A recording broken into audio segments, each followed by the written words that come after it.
Hi friends, it's Deanna Williston from Our Blooming Catholic Life, and I'm here today with another book review.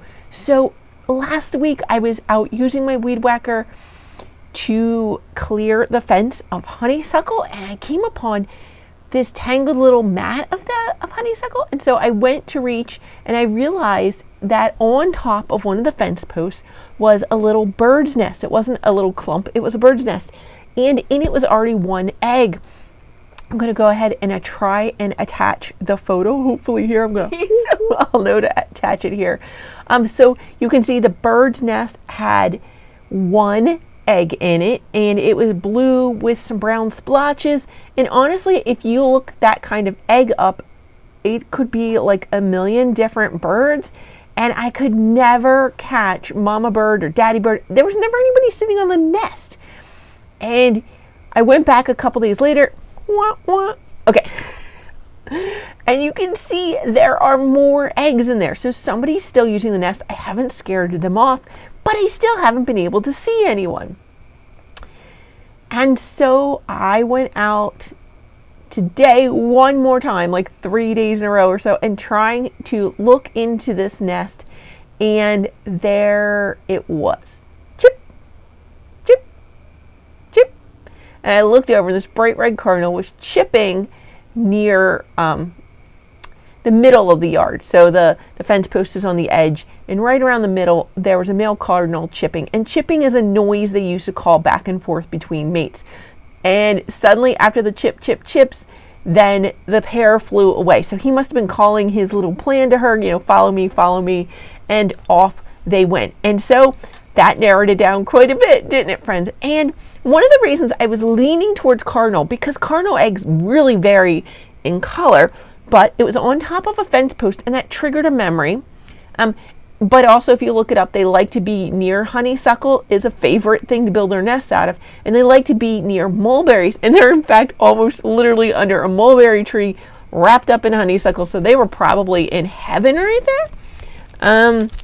And on the fence post, I was trying to remember what it was, and here's a childhood favorite book. Now, this is a copy I actually got as an adult because it was reprinted in the 1980s. Do we have the original date? Oh, darn, I'll have to look up and put it in the description what the original date of this book was, but it was more closely. It is probably like the 1800s. Oh, here's a little introductory note in here. Gene Stratton-Porter. With the republishing of this book, we welcome the opportunity to introduce a new generation of readers to the enchanting world of Gene Stratton-Porter. Now, who introduced me to these books was my oldest sister, Laura. She came into my life when I was just the perfect age to these books and gave me some that she had spare copies of. She liked to hunt them down in old bookshops. And these books were so fit me in my Franciscan charism, even though I didn't know I had a Franciscan charism at the time. And these books are wonderful, and you'll see why in just a second.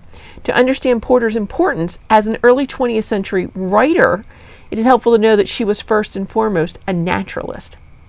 Her first published works were charter studies of birds and moth, meticulously recorded and photographed in the Great Limberlost Swamp near her home in Geneva, Indiana.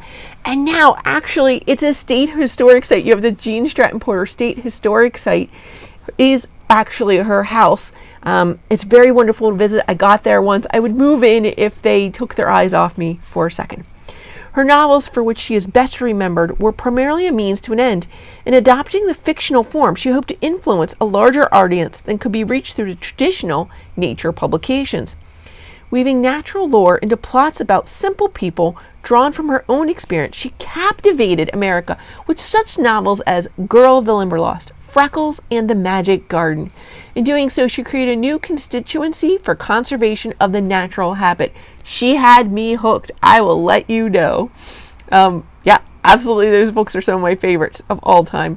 In addition to writing prolifically for national magazines, she produced 23 books during her lifetime.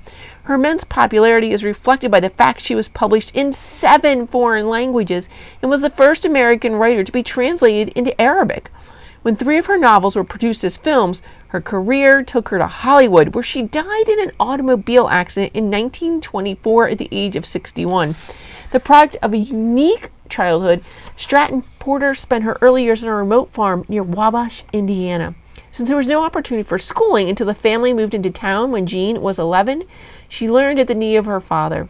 Mark Stratton was an ordained minister, a self-taught naturalist, and a man of broad-ranging knowledge who gave his daughter an education that probably could not have been duplicated in any other setting. Homeschooling. With the outdoors as her classroom, she became a keen observer of nature and developed a deep respect for the natural balance of living things. I'm just going to stop there. You can finish the biography on your own. And you can see there are natural photographs that she had put throughout. And here's her little nest right there that she was looking at. The Song of the Cardinal. Good cheer, exulted the Cardinal. He darted through the orange orchard, searching for slugs for his breakfast, and between whiles he rocked on the branches and rang over his message of encouragement to men. The Song of the Cardinal was overflowing with joy, for this was his holiday, his playtime. The southern world was filled with brilliant sunshine, gaudy flowers, an abundance of fruit, myriads of insects, and never a thing to do except for to bathe, feast, and be happy. No wonder his song was a prophecy of good cheer for the future, for happiness made up the whole of his past.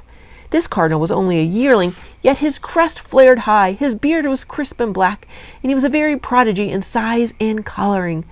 Fathers of his family that had accomplished many migrations appeared small beside him, and coats that had been shed season after season seemed dull compared with his.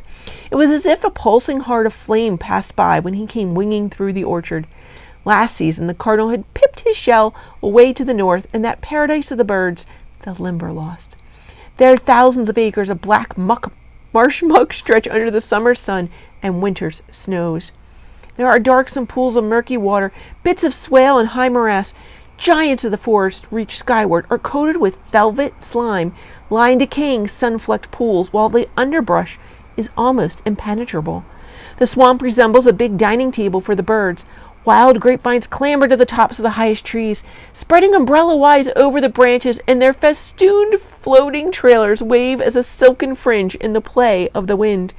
The birds loll in the shade, peel bark, gather dried curlers for nest material, and feast on the pungent fruit.